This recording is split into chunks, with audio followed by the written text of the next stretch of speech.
I'm gonna talk about transition, like in the West Coast versus East Coast, because I've done both technically.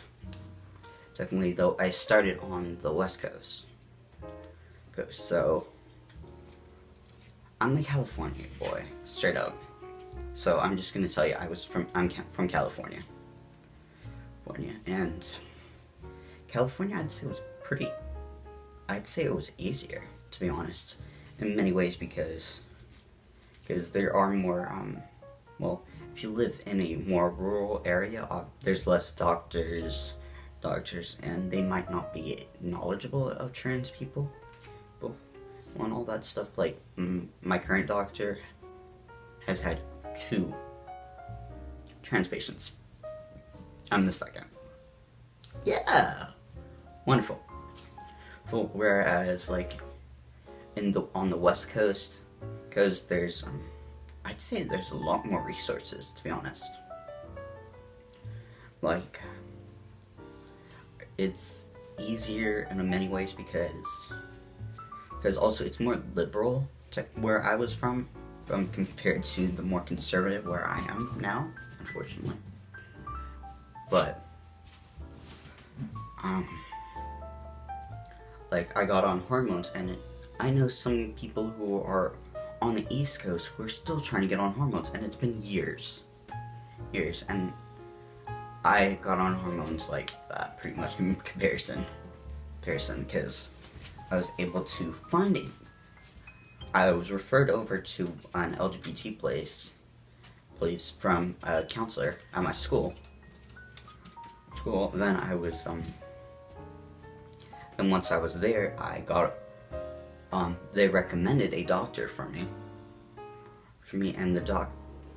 and also I got my, letter of recommendation for tea from them. Then also, this was free, also, so, because there's more over there. There's more on the West Coast than East Coast, especially in California. There's a ton. Like, San Francisco's not, like, pretty queer, so there's LGBT places by, and also it doesn't really matter where, but, like, you can also take in BART to get to where you needed for quite a bit of one section, and then there's, like, other places where you can go where it's also not too bad of transportation. It might be traffic, but still. So also, I was literally, I was near San Francisco, so that's why I'm mentioning San Francisco. I wasn't in San Francisco, but I was in the general area. Like, took BART and was there pretty quick, within an hour. So that's why I'm mentioning San Francisco, which, yeah, pretty queer place to be honest. And so I kind of had it easier that way. Also, the legally, you didn't have to have surgery to change your gender marker, which is for a lot of states, the case if you're even allowed to change your gender marker.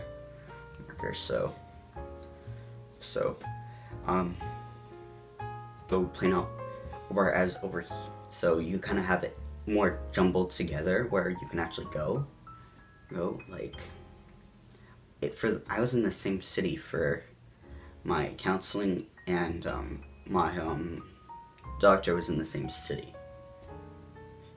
like, not in the same exact area, but in the same city, which is kind of big depending on where you are, and so I had that kind of close together, and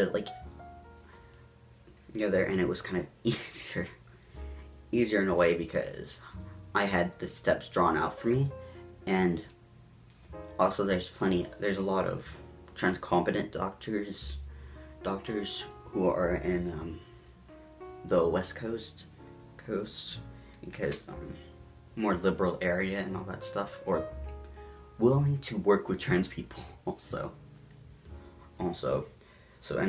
like, there's more legal protection also which might make transition easier, though it doesn't always help because people are still gonna bash you and all that stuff, even if you're in a very liberal place where their laws are protecting you, and like every step was given to me. Like they were recommending stuff. Like I might have had top surgery over there, but the surgeon was like, no, I don't do trans surgeries. I only do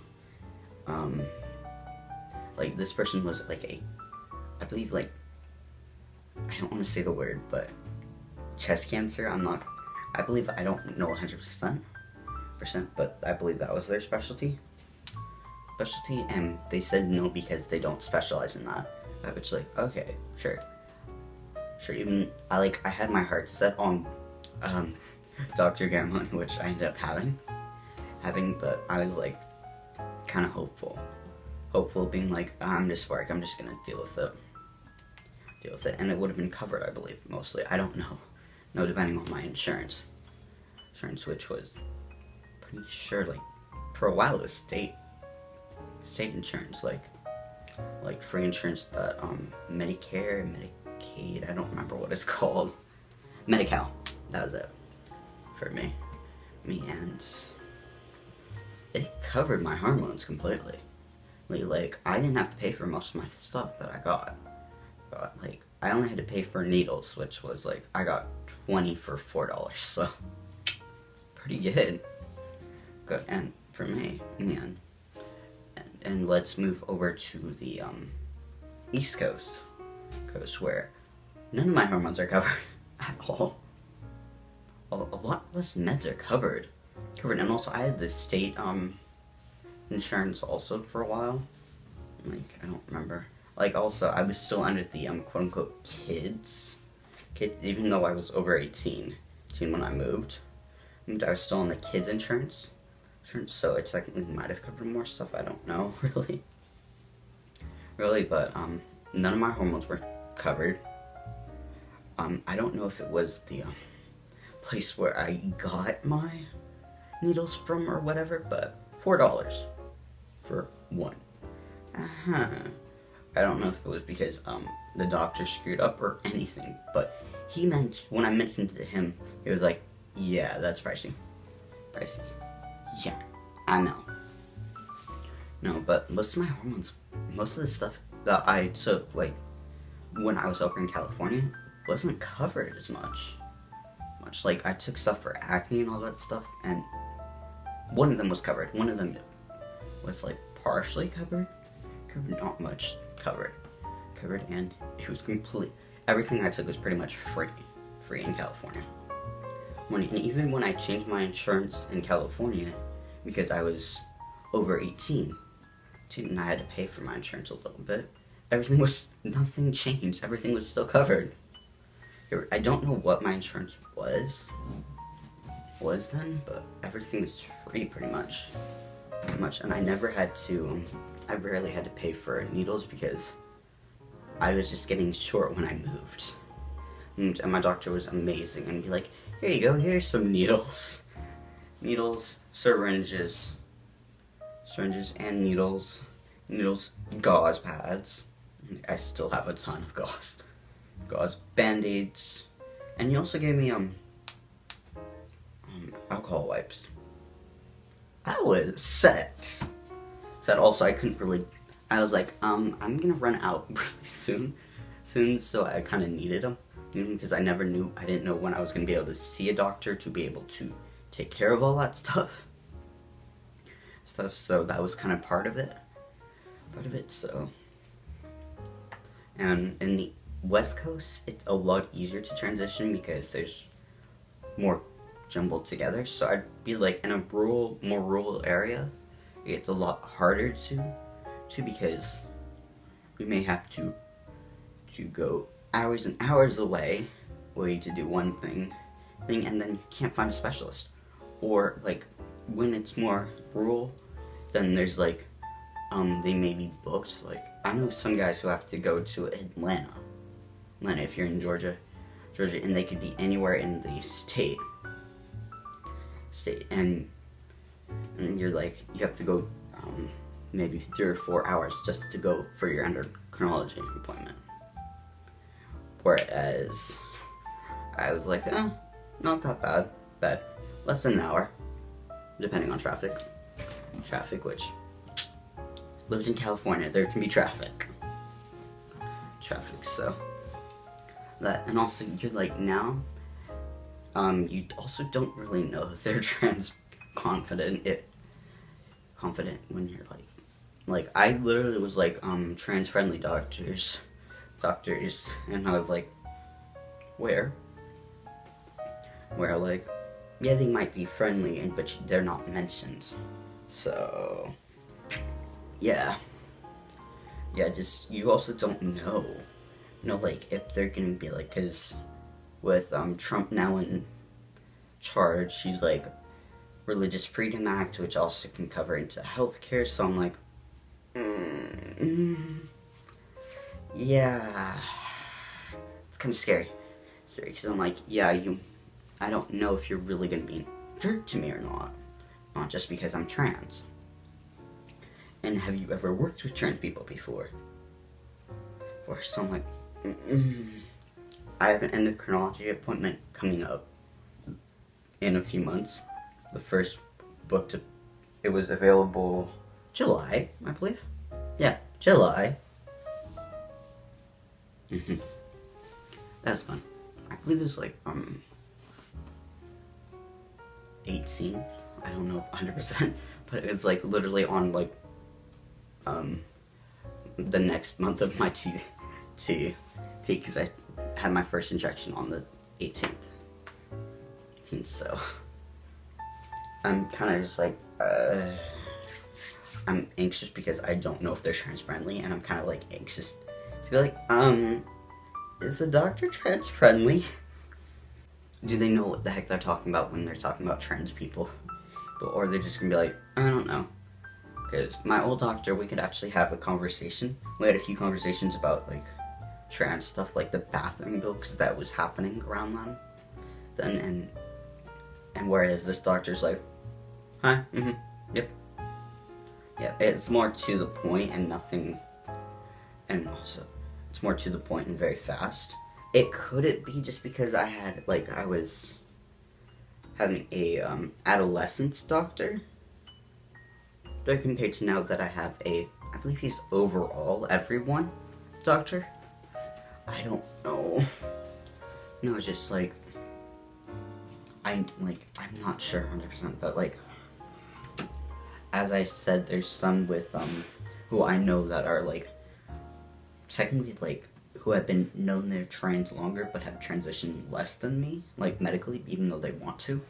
I know they want to have top surgery and hormones and all that stuff, but they haven't been able to because they don't have access to that, because everything is so far dispersed compared to like, where I'm from, California, where everything is decently close. Like San Francisco would have pretty much everything if you wanted to live there, except for it's very expensive for someone who would live there, which I don't know exactly. I have some friends who are like in college who's living in San Francisco right now and all that stuff, so that, and then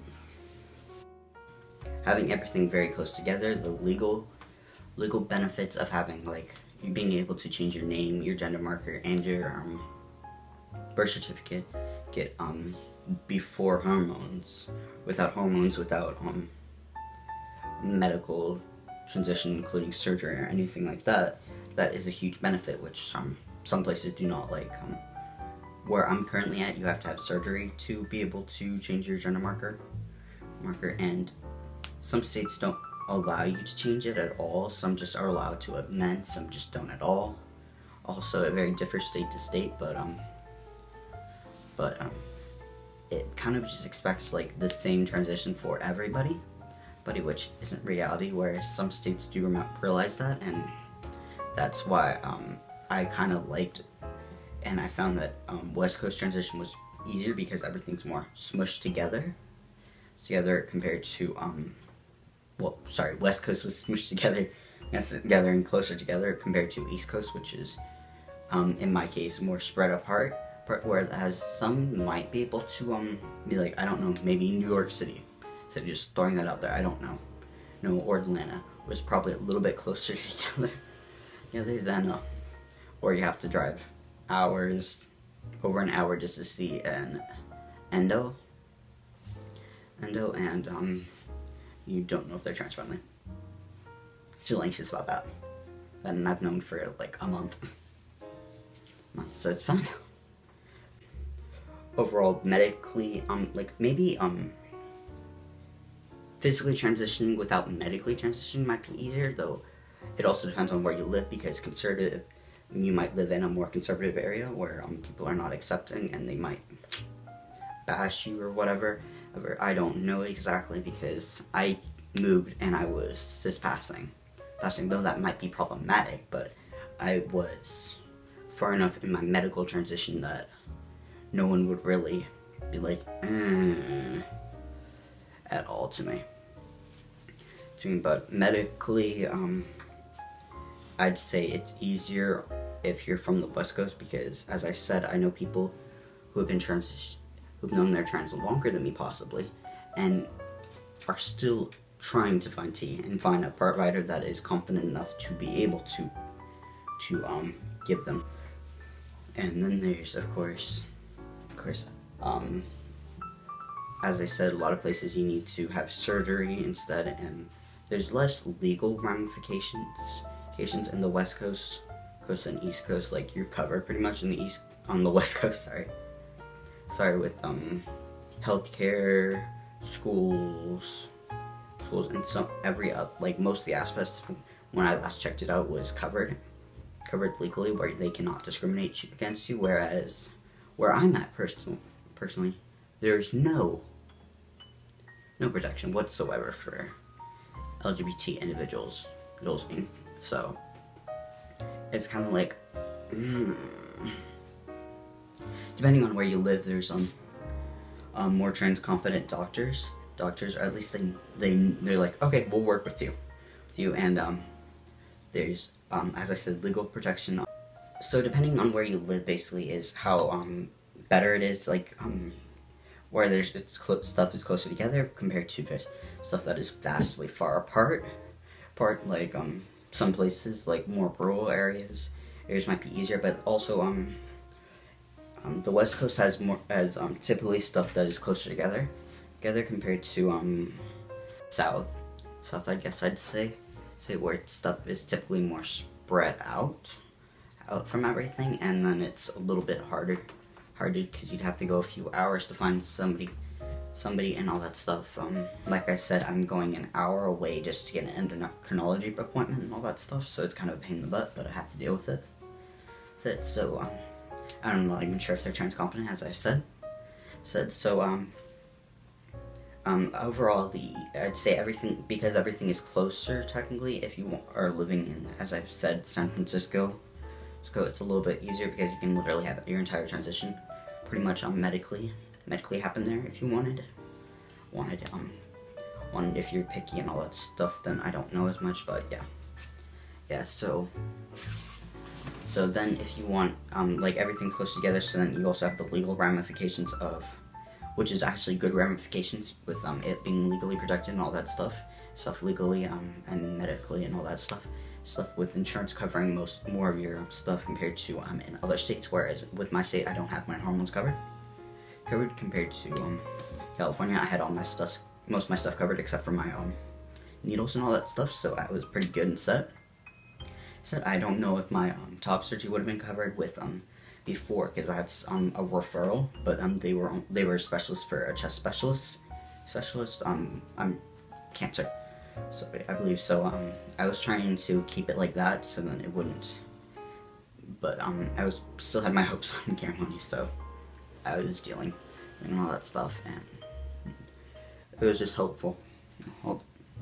So yeah.